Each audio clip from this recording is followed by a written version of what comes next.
Hello, my name is Andrea Summerell and I am the Executive Director for the Elections Division. The 2024 local government elections involve over 5.5 million electors and will be one of the biggest community events held in New South Wales in 2024.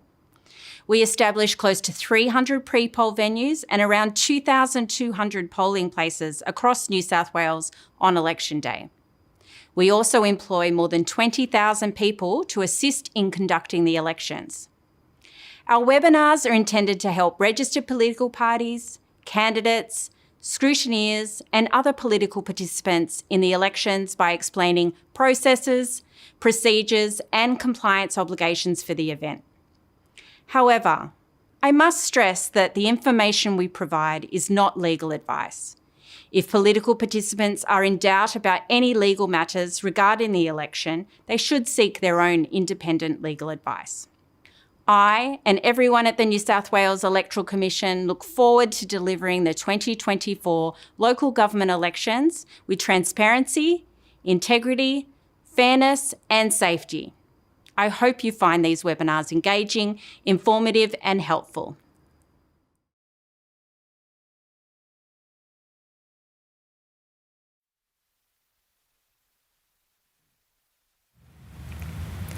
Good morning and welcome to our Council Information webinar. I'd like to introduce myself. I'm Amber King, the Manager, Nominations and Electoral Material, and today I'm joined with Steve Robb, Director, Customer Service and Relationship Management. I'd like to acknowledge the traditional custodians of the various lands on which we work today and the Aboriginal people participating in this webinar. I pay my respects to elders past and present and recognise the diversity of Aboriginal peoples and their ongoing cultures and connections to the lands and waters of New South Wales. Today we will be taking questions using Slido. So if you have any questions throughout today's webinar, please join us at slido.com and use hashtag #LGElections. And we will respond to council questions towards the end of today's webinar.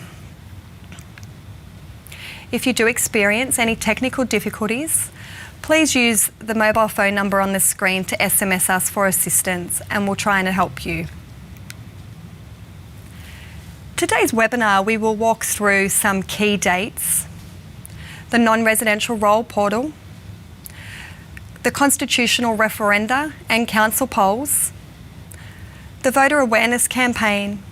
We will also touch on the nominations process for candidates, the ballot paper draws, the registration and display of electoral material, and the counting and results key dates, the countback elections, resources available to councils, and our upcoming webinars for political participants.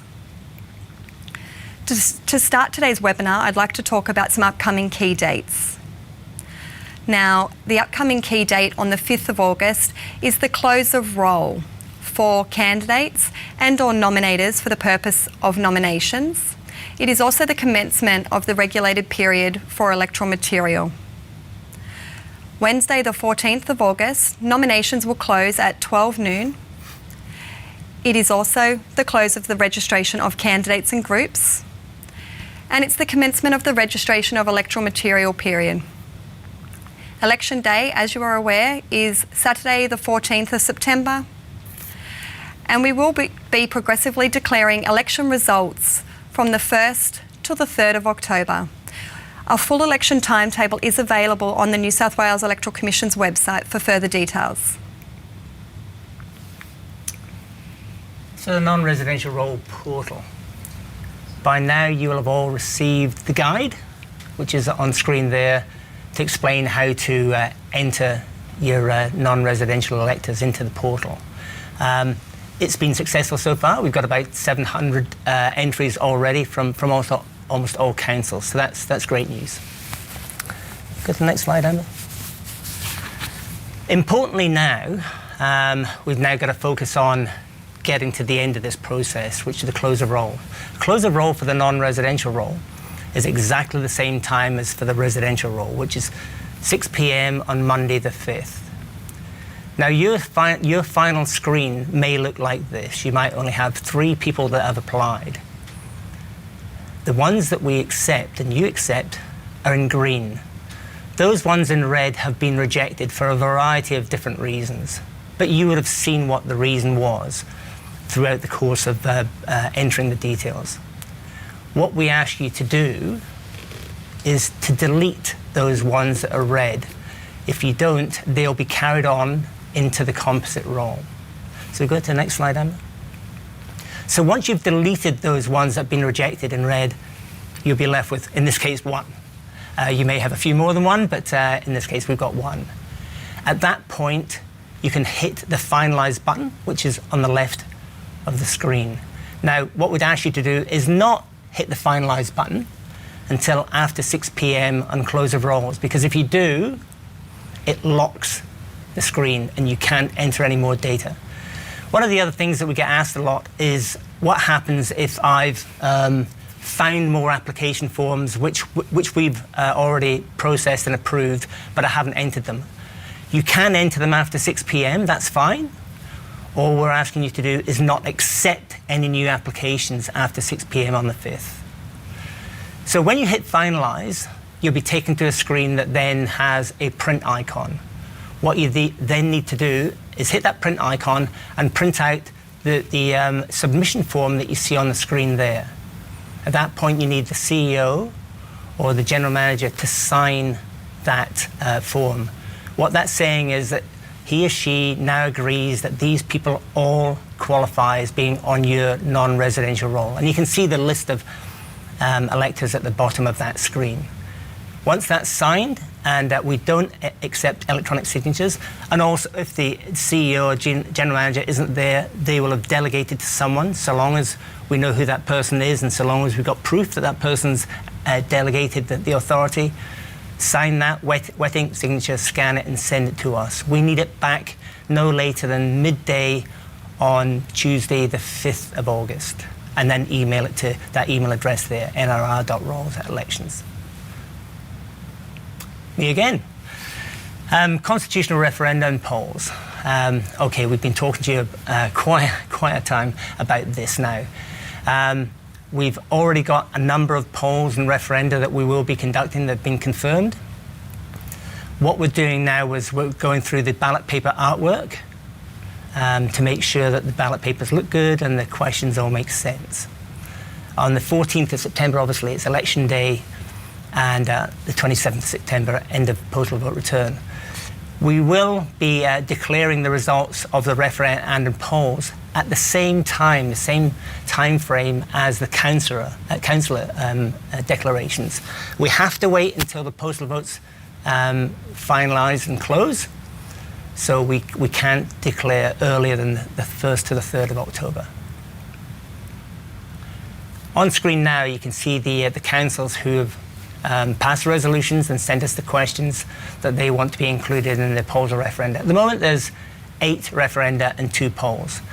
If your council is considering a poll or referenda, you really don't have much time.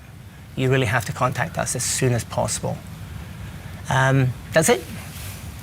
And now I'd like to talk about the voter awareness campaign with you.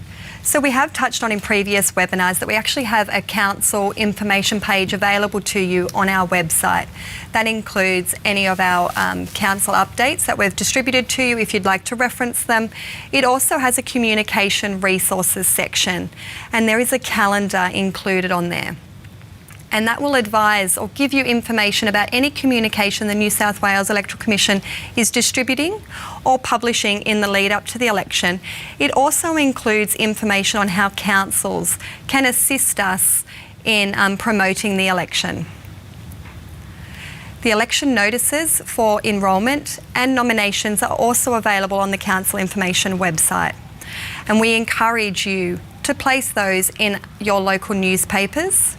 And we do ask that they are placed prior to Monday the 5th of August 2024. We appreciate some councils are already communicating and sharing the New South Wales Electoral Commission social posts. If you aren't, we do ask that you do help us reach more electors and promote the voter awareness of the upcoming local government election. We ask that you follow our social media platforms and share our posts. The election awareness is a joint effort between the New South Wales Electoral Commission and councils, and we need your help in reaching the community. We know that the community will come to you in the first instance, and we'll be able to provide resources to you to share with the community. If you have any other ideas or suggestions on how we can help you or reach the community, please do not hesitate to contact us. Now, I would like to touch on the nomination process, and we have talked about this in previous webinars, and we've held a webinar for candidates and political participants on nominations. That is available on the New South Wales Electoral Commission's website for reference. We have a section on our website about becoming a candidate. And I just want to talk about some key items. There's the registration process and the nomination process. They're two separate processes that a candidate is required to undertake. The registration process is the process a candidate is required to undertake if they are receiving any political donations or have any electoral expenditure, while the nomination process is required to be undertaken by any candidate to have their name on the ballot paper.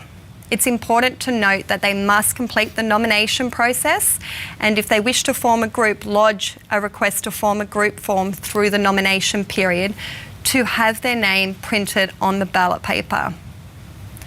Now, the nomination online management system is available for candidates to start preparing their nominations and completing each section of their nomination form now. A candidate is able to lodge their nomination using the nomination online management system, or lodge their nomination in person at a returning officer's office or allocated council venue. The New South Wales Electoral Commission has published an online candidate handbook for participants that has a search function to be able to assist participants in accessing the information they're looking for. The New South Wales Electoral Commission has a candidate webpage that will publish the candidate's information as nominations are accepted, and that will also be updated following the conduct of the ballot paper draws to display the candidates in ballot paper draw order. The ballot paper draws are a public event. Councils, media, candidates and other members of the community are welcome to attend the ballot paper draws. Now, Steve, the ballot paper draws will be conducted at each of the returning officer's office for which the returning officer is responsible, and they'll be conducted from 2 p.m. the day following the close of nominations. So that's 2 p.m. on Thursday, the 15th of August. The venue and location that the ballot paper draws will be conducted will be displayed on our website in the lead up to the ballot paper draws. They're fantastic events. Get along. And then following the ballot paper draws, the New South Wales Electoral Commission will prepare secure ballot papers. And what that is, it's a copy of the ballot papers that participants can use to help them in preparing their electoral material. You may find them a reference or a tool. And again, they'll be published on the website once we've completed the ballot paper draws and the proofing process of our ballot papers. So once the ballot papers are finalised, you'll be able to access them on the New South Wales Electoral Commission's website. And just in case you're worried, these are secure copies of the ballot papers, so they can't be copied and used by someone in nefarious means to boost their vote.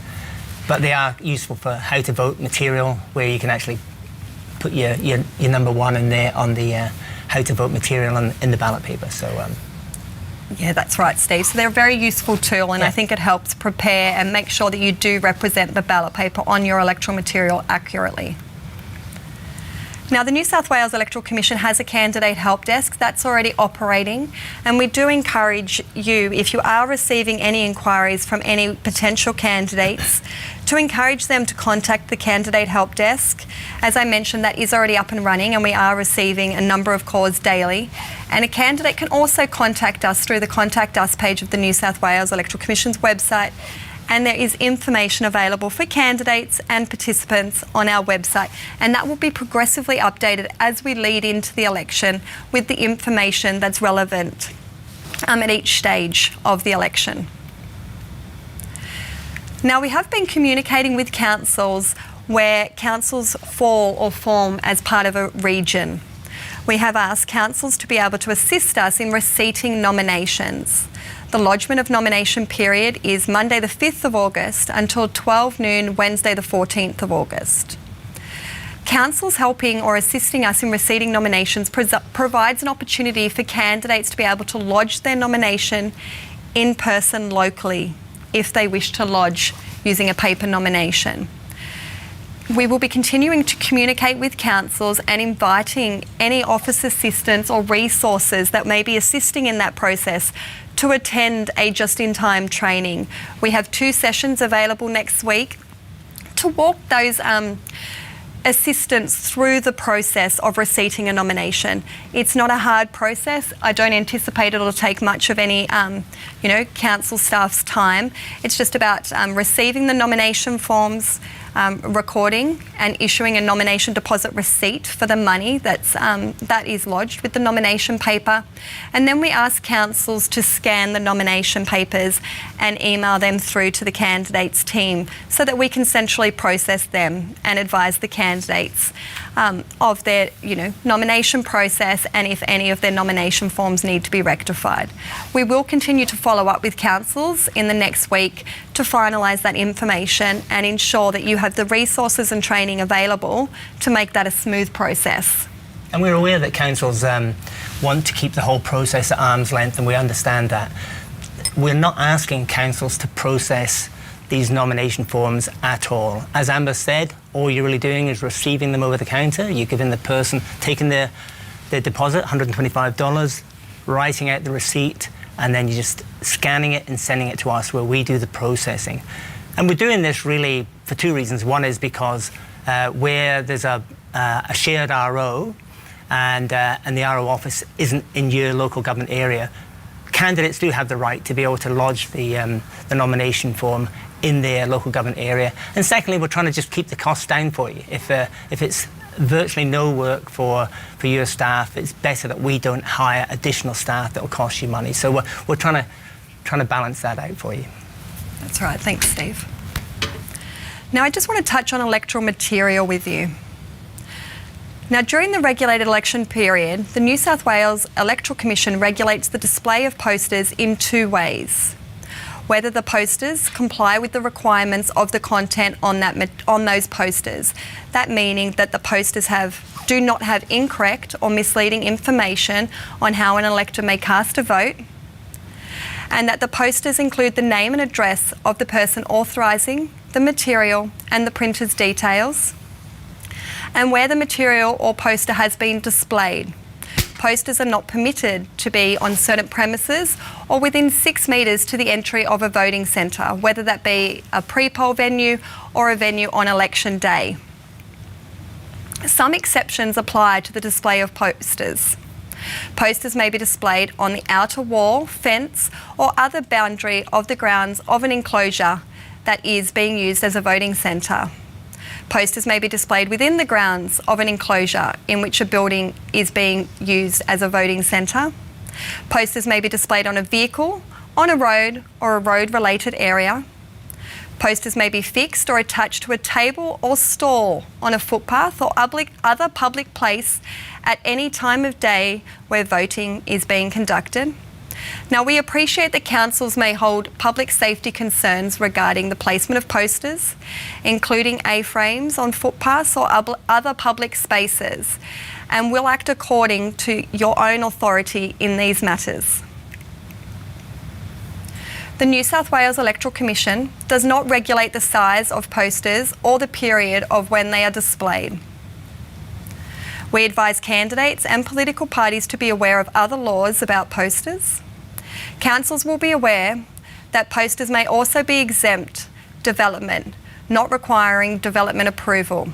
For example, to be exempt development, a poster must not be more than 0.8 metres square in area, be displayed only during 8 weeks immediately preceding election day,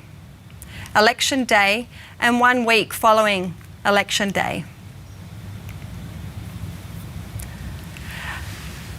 All electoral material must include the authoriser's information, and that is electoral material must contain the full name, and street address of a person whose the material has been printed, published, distributed or displayed. Where material is printed, electoral material is required to include the printer's details and full address in which that material was printed. It's important to note neither the printer's or authoriser's details can be a PO box. It must be a street address. Electoral material distributed on election day must be registered with the New South Wales Electoral Commission. Material distributed through the regulated period or through early voting does not need to be registered with the New South Wales Electoral Commission, but it must meet the same legislative requirements. And just to add to that one, Amber, for those councils that are conducting a poll or a referendum, and if they decided that they wanted to hand out material on election day, telling the public about the referendum or poll, that also has to be registered with us. Yeah, it's a good point, okay, Steve. And if you have got material that you would like to share with us prior to the registration period for us to have a look at it and have a bit of a pre-look for you before the actual referendum or poll ballot paper is available, please don't hesitate to contact us, and we're happy to have a look to make sure you've included all those requirements. Now, the local government general regulation prohibits the display of posters on or within the premises without the consent of an owner or occupier. Posters in contravention of the legislation or placed within a voting centre or early voting centre or within 6 metres to the entry of a voting centre may be removed and confiscated by the New South Wales Electoral Commission. Where posters are displayed in other areas or displayed without the consent of the owner or occupier, for example, an electricity or utility pole, or on private property, it is a matter of the owner of the property to arrange for its removal. The New South Wales Police may remove any poster in breach of the legislation.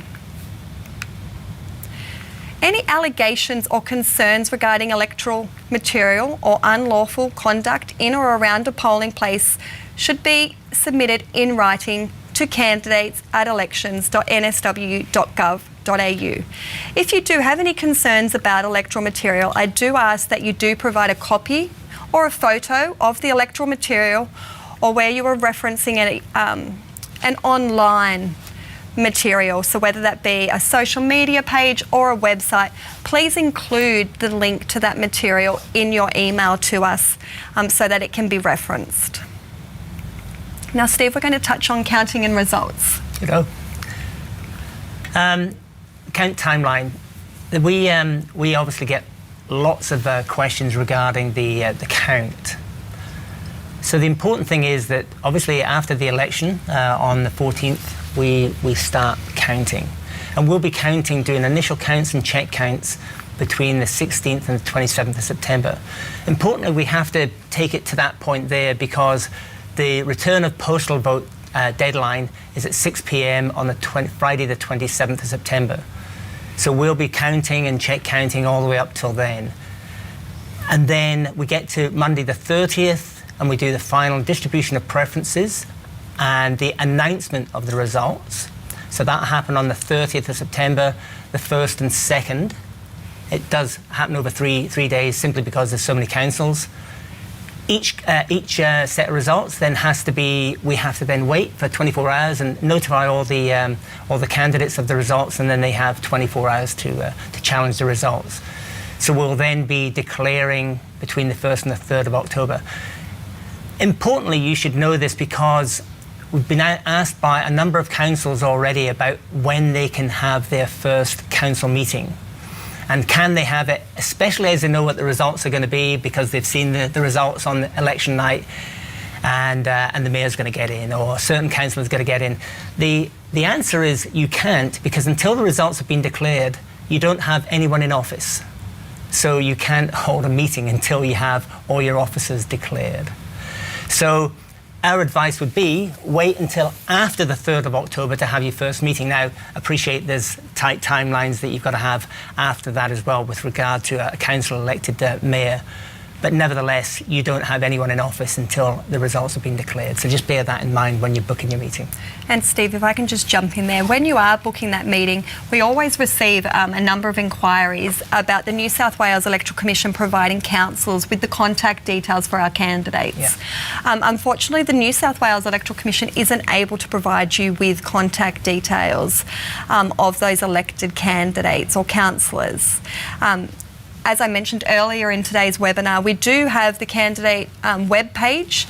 We will have candidate contact details displayed in the instance the candidates have provided us contact details for public release, and you'll be able to reference that. But I would note, not all candidates provide us with contact details that we can publicly release, but that would be a good tool for you to use to get that contact information in the instance the candidates have given us that approval. And we appreciate that that's painful for you when you're trying to organise induction meetings with your new councillors, but at the same time, if their data hasn't been approved for release, there's nothing we can do about it. Mm-hmm. Okay? Well, count back, that's me. Okay. One of the important things that councils have to think about after the election is, will you want to adopt the count-back process? The count-back process replaces attendance by-elections for the first 18 months of the newly constituted council. Now, count-back was introduced at the 21 elections, and we had 99, I think, of the 128 councils adopted it. What you need to do, the really important thing that you've got to remember is you have to pass the appropriate resolution, and we can put the model resolution on our website, at your first meeting of the newly constituted council. Now, that could be even just an extraordinary meeting that you organise just to elect the mayor. That's still your first meeting. So make sure it's on your agenda, because you get to the second meeting and you haven't passed a resolution, there is no going back. So it's important that you do that. Count back effectively just looks at the candidates that stood for election in September, and any of those that didn't get elected are in the pool available for a count back election. If you don't have any additional candidates, simply because you had the exact number or you didn't even reach the exact number, you can't have a count back. If you do have a count back, what we then do is we use the original ballot papers. We take away the councillor that's resigned or passed away, and we redistribute the preferences. It's a very simple, very straightforward process, and it's very cost effective. So if we show you the next slide, you'll be quite shocked. The cost of a count-back election is very different to the cost of a by-election. So a small attendance by-election can be 50,000 upwards. A large metro by-election can be in excess of $500,000. A count-back election, regardless of the size of the council, can be somewhere between $6,000 and $10,000. It's a no-brainer. And from a time point of view, we must fill the vacancy within 49 days, whereas a by-election can take up to 3 months. So unless you have a really, really good reason for not going count back, I'd really encourage all councils to pass that resolution and adopt count back. Okay? Me again. Wow. Council resources. So we actually have resources on the website, which Amber's already mentioned.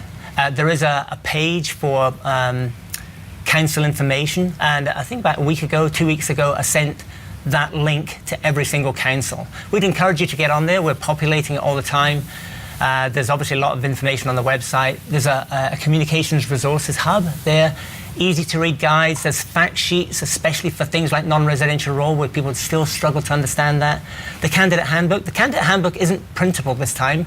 We've made it HTML, so it's very easy to search and find the piece of information you want. There's the candidate help desk that Amber manages. They're ready now. They're ready to take your call now. Don't wait until you want to meet your RO or whatever. These guys are there and ready to take your call now. And we have the Electoral Inquiry Centre. That Electoral Inquiry Centre goes live next Wednesday. And again, we then scale up to manage all the calls that are coming in. So there's lots of resources to help you. So you shouldn't sit there and not know what to do. Just get on the phone or get online and we'll be able to help you.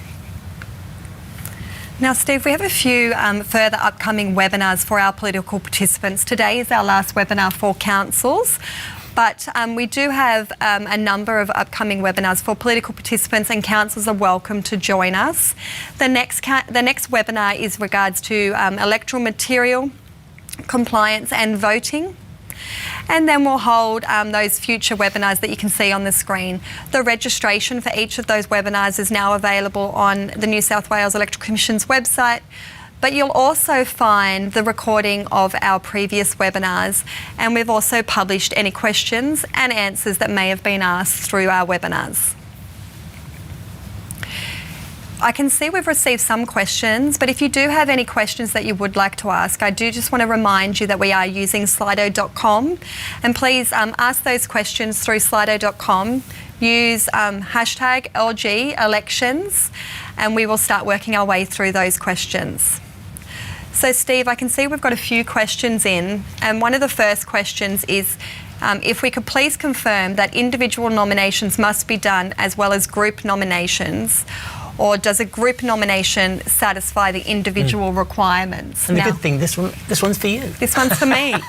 So it is two separate forms. So for any group of candidates that would like to form a group on the ballot paper, we actually require you to lodge a nomination form for each individual within your group. And then we require a request to form a group to be lodged.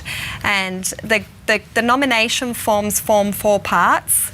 The candidates are required to provide the details of how they would like to be displayed on the ballot paper. They're also required to have the nominator sign that form. So if you're being nominated by a registered political party, you will need to have your registered officer or deputy registered officer sign that section of the nomination form. But if you were being nominated by your electors, you're required to have at least 2 electors sign your nomination form for the area for which you're contesting. The form does allow you to give us up to 5 nominators, and I can't stress strongly enough that you do provide more than 2. Your nominators need to be enrolled in the instance you're nominating for an undivided area in the council for which you are nominated. But if you're nominating for a ward, your nominators need to be enrolled in the ward for which you're nominating, and it's a very common mistake we have on our nomination forms where the nominators are not enrolled in the area for which you are contesting. And then you have your candidate information sheet and a statistical sheet, and then each candidate within the group is required to sign the grouping form agreeing to the position of which they will be displayed on the ballot paper. So we need the 2 forms lodged. And I'd also like to just jump in, I suppose, here, Steve, and say we encourage you and any candidate within your area to lodge their nomination early. We do find a lot of the nominations do need to be rectified, especially for those who opt to use the paper nomination forms. And that'll allow us an opportunity to process the nominations and get back to your candidates about any discrepancies and have them rectified prior to 12 noon on nomination day. Such an important point, because we have had occasions where they've come in very late for a variety of reasons, and then where we've found mistakes, or, as Amber said, the nominators aren't in the appropriate ward or the local government area, and we haven't been able to get back to the candidate. That's it, 12 o'clock comes and they're out. So it's really important that you don't leave it to the last minute. Yeah, thanks, Steve. So the next question here is, are information sheets provided on council website in support of a referendum required to be submitted as electoral material if it is not printed? That's a really good question. So no, if you're displaying that material on your website, it doesn't need to be registered with the New South Wales Electoral Commission. Only the material that's printed and distributed on election day needs to be registered with us. But it is important to note that the material you do display on your website still needs to meet those legislative requirements. So it needs to include the information on who the material has been authorised by. and the address of that person. So you still need to meet those legislative requirements. If you'd like us to check it, again, please don't hesitate to send it in, but you don't need to physically register that with us. Yep. Did you want me to read this one? As they're all coming for you. Are there options to display electoral material in those situations where it could not normally be displayed, i.e. pre-polling venue on open council reserve? Oh, okay. I'm not 100% sure of this question, but Yeah. the New South Wales Electoral Commission does have a website that will be displayed Monday 2 weeks prior to election day, and we will progressively update that through the registration period for any material that is registered for distribution on election day. At a pre-poll venue, a candidate or party worker is able to distribute electoral material, and our voting centre managers will define, the entry to the voting centre and ask any of those workers to make sure that they're distributing that material outside the 6 metres to the entry of a voting centre. Okay. On an open council reserve? I'm not 100% sure about that. Not one. 100%. And look, please don't hesitate to contact us.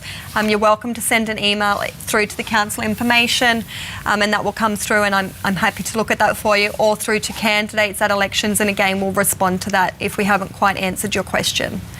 Now, Steve, can you explain the preference system for us? My understanding was there were no formal preferences as opposed to individual preferences placed on the ballot papers.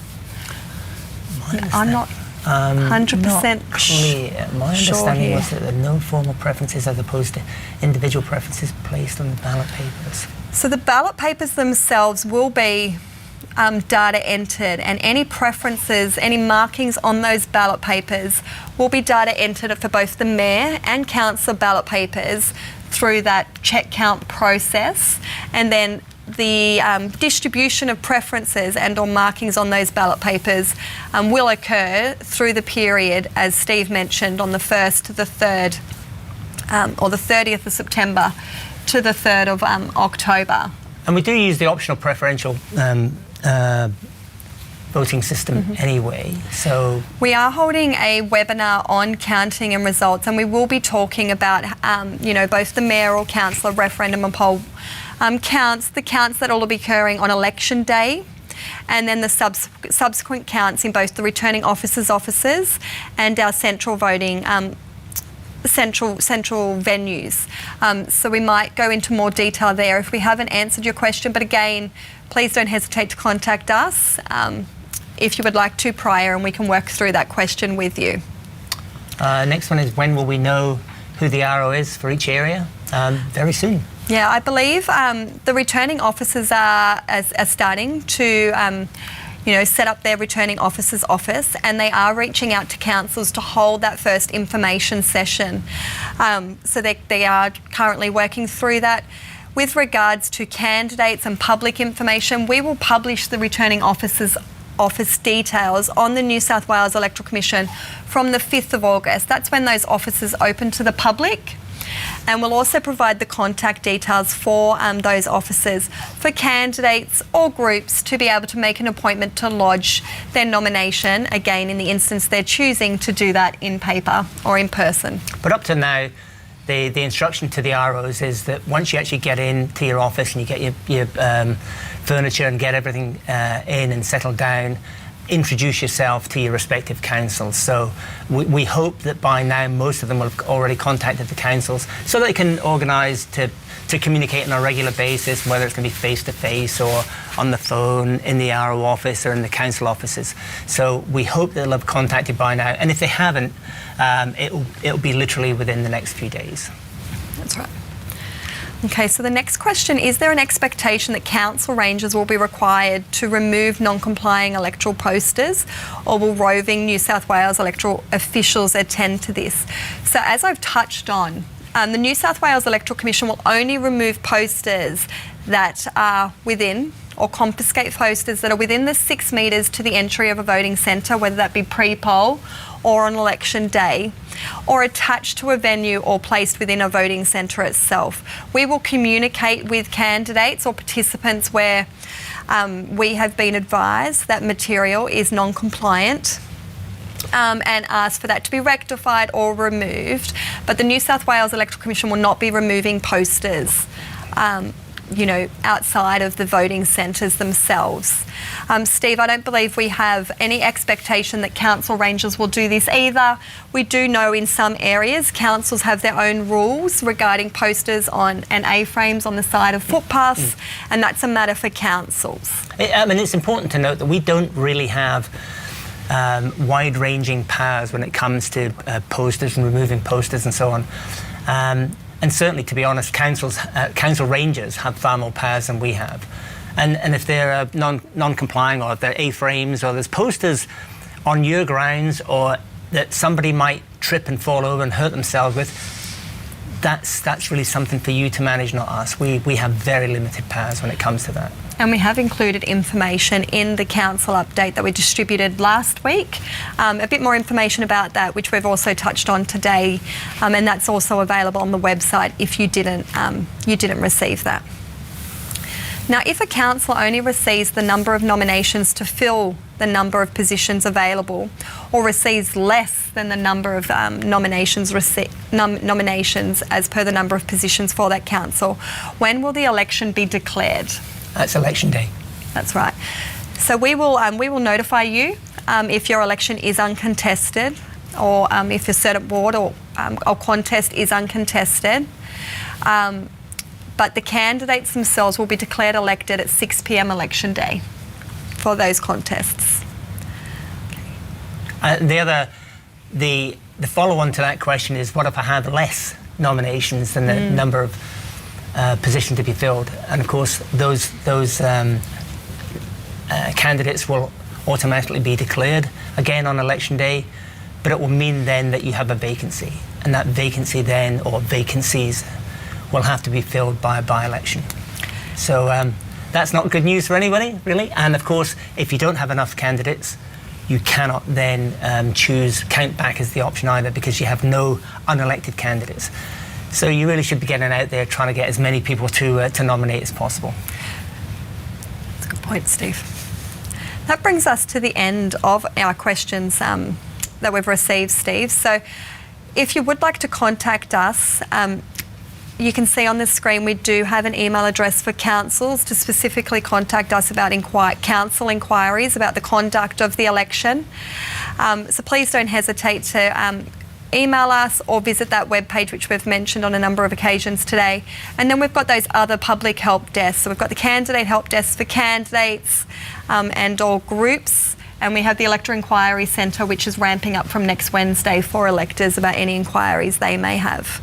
And we'd encourage you to use that email address rather than direct email addresses, because if we're out for any reason, we miss them, then you won't get a response. There are quite a number of people that are accessing that inbox, so you use that one if you have a question. Oh, we've just got one last question that comes through, that the election's key dates indicates that uncontested elections will be declared. So we will be notifying you, and that the returning officer does a speech that the election is declared uncontested, I believe, on the 15th, but those candidates aren't declared elected until election day. We'll check that and make sure that statement is obviously talking about the ballot paper draw, and that's you will know, of course, whether you've got a contested election or not, but they won't be declared elected until election day. That's right. But if that's an incorrect statement on the website, we'll make sure that that's corrected. Yeah, and we can communicate that out if we have got that wrong. We would like to thank you for joining us, and please don't hesitate to contact us if you have any further inquiries following today's webinar. Thank you. Thank you.